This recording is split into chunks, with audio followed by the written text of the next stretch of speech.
சமீபத்தில் நான் வாசித்த ஒரு கதையை உங்களுக்கு சொல்ல விரும்புகிறேன். ஒரு பண்ணையார் வீட்டில் ஒரு எலி வசித்து வந்தது. ஒரு நாள் தனது இரவு நேர இறை தேட புறப்பட்டு கொண்டிருந்தது.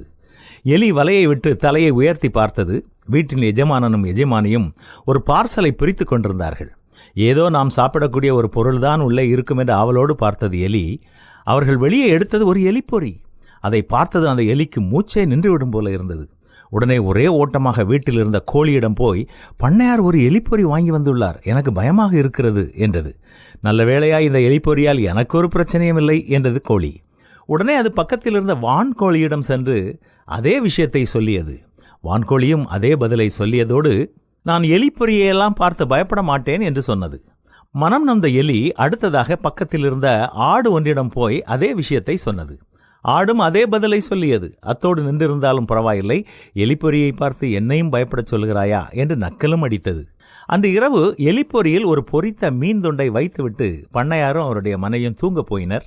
ஒரு அரை மணி நேரத்தில் டமால் என்றொரு சத்தம். எலிதான் மாட்டிக்கொண்டு விட்டது என்று எண்ணிய பண்ணையார் மனைவி ஓடி வந்து எலிப்பொறியை கையில் தூக்கினாள். ஆனால் எலிக்கு பதிலாக பாதி மாட்டியிருந்த பாம்பு ஒன்று எஜமானி அம்மாளை கடித்து விட்டது. உடனே ஆஸ்பத்திரிக்கு எடுத்துக்கொண்டு ஓடினார்கள். விஷத்தை முறிக்க இன்ஜெக்ஷன் போட்ட பின்னரும் பண்ணையார் மனைவிக்கு ஜுரம் இறங்கவே இல்லை. அருகில் இருந்த ஒரு மூதாட்டி பாம்பு கடிக்கு பின்னால் வரும் காய்ச்சலுக்கு சிக்கன் சூப் வைத்து கொடுத்தால் நல்லது என்று யோசனை சொன்னாள். கோழிக்கு வந்தது வினை.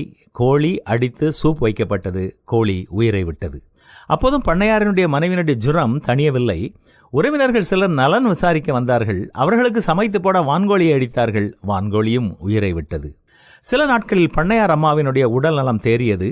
பண்ணையார் தன்னுடைய மனைவி பிழைத்ததை கொண்டாட ஊருக்கே விருந்து வைத்தார். இந்த முறை ஆட்டினுடைய முறை விருந்தாக ஆடும் உயிரை விட்டது. நடந்த அத்தனை நிகழ்வுகளையும் எலி வருத்தத்தோடு கவனித்துக் கொண்டிருந்தது. பண்ணையார் மனைவியினுடைய பாம்பு கடிக்கு காரணமான எலிப்பொறியை தூக்கி பரணிலே போட்டுவிட்டார். எலி தப்பித்து விட்டது. அருகில் இருப்பவர்கள் தனக்கொரு பிரச்சனை என்று வந்தால் அது என்ன என்றாவது கேளுங்கள். ஏனென்றால் யாருக்கு என்ன பிரச்சனை எப்போது வரும் என்று யாருக்கும் தெரியாது. அடுத்தது அந்த பிரச்சனை நமக்கும் வரலாம்.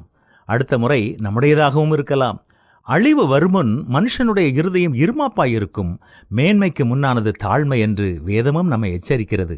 என்ன, நாம் கடைபிடிப்போமா?